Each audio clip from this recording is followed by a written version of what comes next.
Good morning, ladies and gentlemen. So this week, we're going to bring you a new to me handgun. You've seen the videos where I compared the 365 Sig and the Ruger LCP Max and other various handguns. And, you know, there never is really a good feel. I mean, a perfect feel is what I'm saying. Either you have a gun that's too small of a grip, or too large because you want more barrel length to improve terminal performance of your ammo, and that matters, okay? Because when you read the box, side note, on the terminal performance of your ammo, most of that is tested in a 4-inch or longer barrel on semi-auto pistols.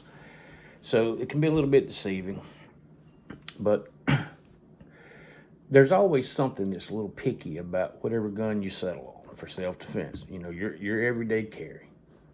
So I particularly prefer a little bit longer of a grip to where when I reach for my gun, there's the grip. I know where it's at. I've got the gun. I don't have to pry out on the holster and get the little gun, you know. You know what I mean? It's just not a handful. Some of you may not like that. I personally prefer that. And that's why the 365 is such a tough little gun to carry. It's a wonderful gun, don't get me wrong, but you saw the 365 XL. Okay, so I was looking for that barrel length, better performance, and a longer grip to where I can get a good purchase on it. Well, Sig has come out a couple years back. You know, they've got several variants, but they come out with the X Macro. Basically, the gun is a 365 XL, but they increased the magazine capacity. Excuse me. So they come, and these guns are unloaded, of course. They come with a 17-round standard capacity magazine from the factory. And you get two. Perfect fit every time. So I decided I would try one. Full disclosure, my son bought this gun new. He borrowed my Ruger LCP Max, never fired this one again. So he just carries the Max. So anyway, let's talk about it. And yes, I'm going to read off a spec sheet because Sig gives you a encyclopedia of specs for every handgun they produce, and I don't want to go through trying to remember all that. All right, 365X Macro. Now, right off the bat, they make different variants of the 365X Macro. They make a TAC Ops, they make the standard, like I'm assuming they call this the standard, I don't know. It doesn't have a compensated slide. And it doesn't come with a mag well. Now it is beveled inside here to allow for easier, insertion of your magazine. But you can get these guns, you can actually go on their site and build them the way you want them, and they will send you the gun that you built. Of course, nothing comes free. But anyway, this gun's not compensated. You can buy them with a shorter barrel. This one has a 3.7-inch barrel. Okay. The compensated models come with I think it's a 3.1 to allow space for the compensation on the slide, right? Okay. This gun comes optic ready. It's already cut. It doesn't come with this optic. You can order this gun with an optic. Of course, they want you to buy the Sig optics, of course, but they'll put any optic on it you want. I happen to have this Holosun, my new Holosun in the box. It's a 407K series. It's a couple, 3 years old, whatever. It may be older than that. But anyway, I had it, and the gun was pre-cut for this type of optics. I believe they call it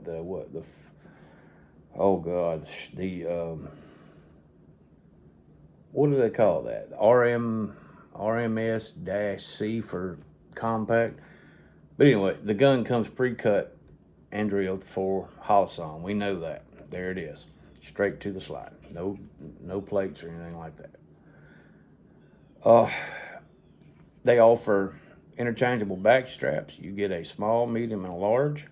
You get two 17-round magazines. The gun is striker fired. It can be had with or without the external safety. Mine has the safety, and it's ambidextrous. I could care less. Being the 1911 guy, running that safety up and kicking it off when I draw the gun is second nature. I'll probably never use it because, the trigger, it's just a safe trigger. It comes with X-ray 3 day-night sights, they call them. Basically, it's a dot of tritium in the middle with a white outline that you can see in daytime, and you'll see the tritium glowing at night, front and back. Pretty nice sights. Striker fired. Overall length of this gun is 6.6 inches. Its width is 1.1, height 5.2. It weighs 22 ounces. Now, it's a little tall for some people. I personally want that grip. And if you lay this gun, and I've done this, if you lay it on a Glock 19, this gun is slightly longer in the grip from top of the slide than a Glock 19. But again, it's a 17-round, what they call flush fitting magazine. Glock 19 being 15. So you get 2 more rounds, which is always a plus. Basically the same overall length as a Glock 19. If there's any difference, it's not much. Flat face trigger. The trigger breaks at 90 degrees, like that. The reset could be a little better. It's got an extra, a little bit longer of a reset. Let's see if I can get it to do it with my thumb. See, it's the reset's a little long, but it's workable. It's not terrible. This grip module, of course, is polymer. You can buy different grip modules for the Sig 365 series pistols from Sig, and I'm sure there's some aftermarket guys out there making them. The slide finish is what they call nitron, and it is stainless steel, like that. The barrel, we've talked about the length. It's 3.7 inch on this model, and it's carbon steel, which, I could care. It doesn't have to be stainless to me. But just an overall good feeling, handgun. Compared to the Glock 43X, you have to order an aftermarket magazine to get 15 round from Shield Arms. Fine, I have no problem with that. But they come shipped with 10 rounds. Glock could do better with that. They could give you a 15 round mag with those guns. They choose not to. I have one. It's not optics cut. I am not going to run out and buy an optics cut 43X just because I want to learn with the optic. I've tried in the past. I failed. I could not get it in my mind somehow to pick that dot up when I pick the gun up. And this may or may not work out. But if it doesn't, it's got great sights on it. I'll be happy to shoot it with iron sights. The magazine release appears to be reversible, but the selling point on the mag release to me is with the gun in a full shooting, grip, I can access that magazine. I don't even have to move my hand. I can still push the magazine release. I don't have to, I don't have to manipulate my hand to reach over there to it like I do with the standard thickness Glocks like the 19 or the 26 or 23 or, that series. That's a big selling point. I want to be able to drop my mag without stretching too far. I have fired this gun. I just come in from zeroing that dot. It seems to be so far. I ran a couple of mags through it. This gun probably hadn't had 100 rounds through it. My kid likes to buy weapons, and he don't really buy cheap weapons. And then he never gets to shoot them. He lives in a subdivision, and he may get 1 or 2 range trips a year. So this gun's still fairly new. This rail, they call it the 1913 rail. Is it necessary? It's different than the 365 XL because it has a standard cut. It's different. This is the 1913. More options for lights and such if you choose to do that. Personally, I could care less, and it doesn't matter to me. Breakdown is the same as any Sig. Pull it back, flip this lever down, let it go forward, and the slide will come off. I don't remember if you have to pull the trigger or not. You may. If you do, it doesn't matter. Put it back on. If it's tough to get it on, push down on that little release, the breakdown lever, and it'll slide right back on. Fairly simple. It doesn't have to be Glock simple to still be simple. Glock's got the tabs. You just pull down and pull the trigger and it slides off. Everybody wants to compare this gun to a Glock. I've seen it, Glock Killer, on YouTube. I've seen all that gibberish. I like SIGs. I have a couple or more. Anyway, I like SIG. When they give me 35 years, 38 years, whatever it's been, of a track record of being reliable, then I'll compare it to a Glock. The first 365s, they had some of them that were recalled because of the strikers breaking. Y'all don't know that. If you don't know that, look it up. I hadn't seen that. Of course, I hadn't looked for that in this guy. I do like the beaver tail. It's made into the grip module. That gives me, a 1911 feel on the beaver tail. The gun rides low in your hand, which really matters to me, and it aids in muzzle flip control and recoil control. Those SIGs, the 320s and such that sit way up here like this, I just can't get it because, you got more mass on top flipping back. So they didn't do that with the 365. It sits low. It aims good. The trigger could use a little work, but I feel like in time, the trigger will probably smooth out a little bit. It's a little gritty, spongy. I don't know how to explain it. It's almost like, imagine taking a baseball bat and hitting whacking on a basketball with it. You can feel that little bit of give, but it still works. Same with this trigger. Not knocking it. I'm saying it's a completely fine trigger for an EDC. I have not measured the weight on it. Everybody is seeming to, they seem to think and measure it around 5.5 pounds. Either way, it's not hard to manage. Sig had a pistol back in the day. I want to say it was a P2022 or 250. Might have been a 250. It was double action only. That was a horrible firearm to shoot. I actually bought a new one and sold it the first time out. So it had like probably a 10 or 12 pound trigger pull, and it was even cocked. You had that long double action pull. Not so with the 365 series. What else can I say about it? Front cocking serrations, if you like that.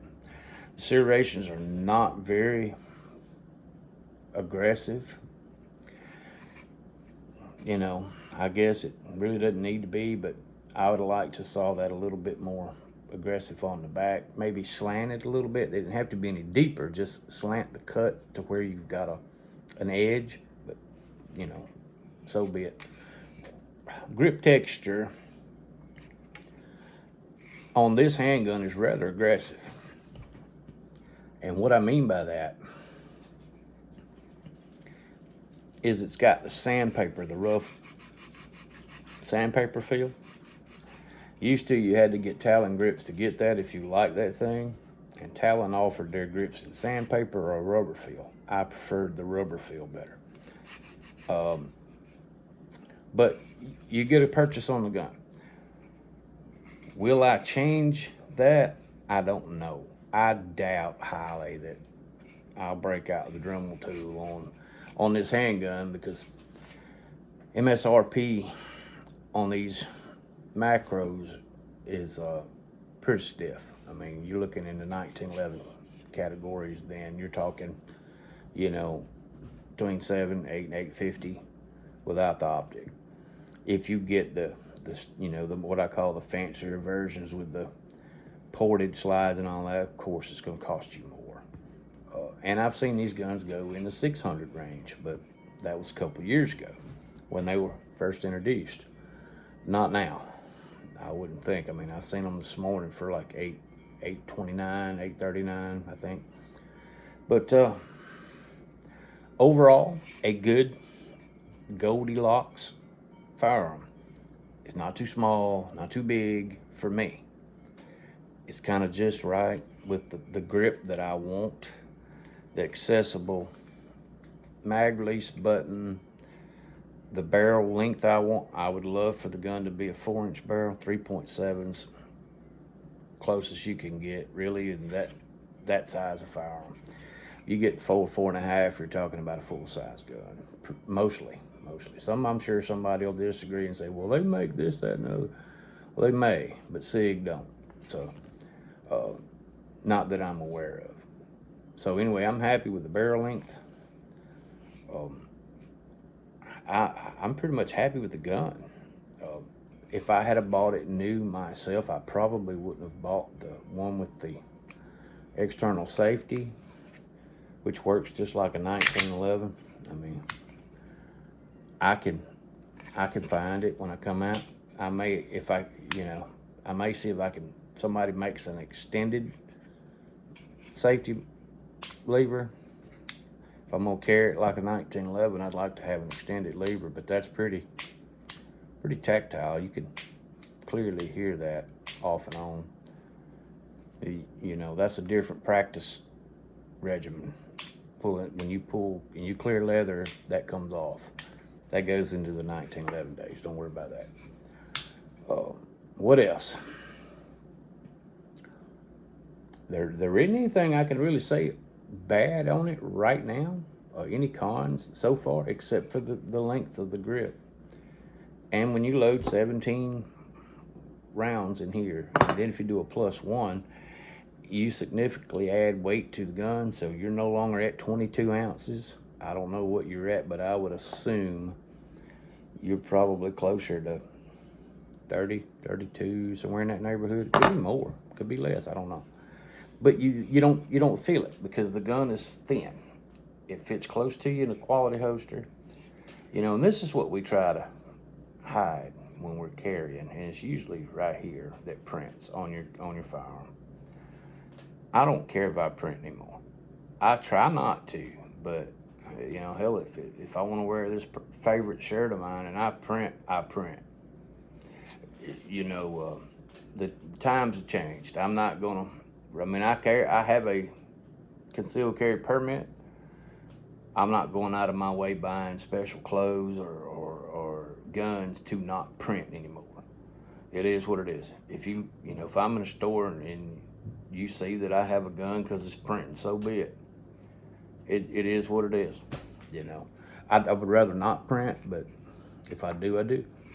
But out of the way, I would want that full-size grip. And there's ways to cant the firearm in your holster, if you buy a good holster, that will resolve that end of that grip pushing into your t-shirt, causing you to print. So, I mean, if you care about that, there that is. So anyway, Sig P365 X Macro. And according to Sig, Macro, M-A-C-R-O, not micro. Macro means more. I guess that refers to the magazine capacity. You know, I don't know what other magazines you can order. You may be able to get longer ones with more capacity. Surely they won't fit flush, but you know, Sig is an innovative company. They come out with stuff all the time. They're not scared to produce a bad firearm and recall it and then produce outstanding weapon after. They try different things. And you know, the thing about the 365 series, and I'm not sure with the other series, the fire control group inside that you can remove and replace it into any grip module of the same size that you want.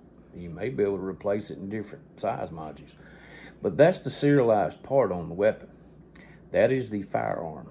Once you pull the fire control group out, this is not a gun. They serialize that so it can be moved around. It's modular, so and it's one piece, and that's a good thing. Glock's not. You can't just pull out a fire control group on a Glock and you know, move it around. Sig, you can. If you like that, great. Accuracy, from what I saw with some steel cased ammo, don't start crying about steel cased ammo. I have some I found on sale. If your gun won't fire steel cased ammo, sure, it's going to void the warranty after a while, if you tell them. But if it won't reliably run steel cased ammo, then you need a different firearm, because it may come down to a time to where I found them 9mm 115 grain steel case at Academy for $9 a box. I am going to stockpile a bunch of it because my gun will run it. And look, if shit hits the fan, you want to punch holes. You're not going to go out here and spend $40 and $50 for 20 HSTs. You're going to get the most for the amount of money that you can. Make sure you're going to run steel cased, okay? Because it's always going to be cheaper and easier to find. So anyway, I digress on that. But I did run some HSTs too, because that's what I carry, because I can get them right now. But point of aim, point of impact did not shift between the steel cased 115 and the 124 HSTs. I didn't have to reset anything. At 10 yards, we were shooting a hole like this. Just bang, bang, bang. Right out, you know, first time I fired this handgun. After I zeroed the dot, of course.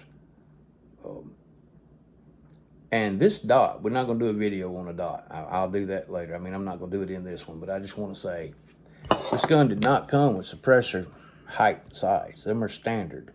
And the dot itself has a cut here to where you can almost co-witness any set of sights.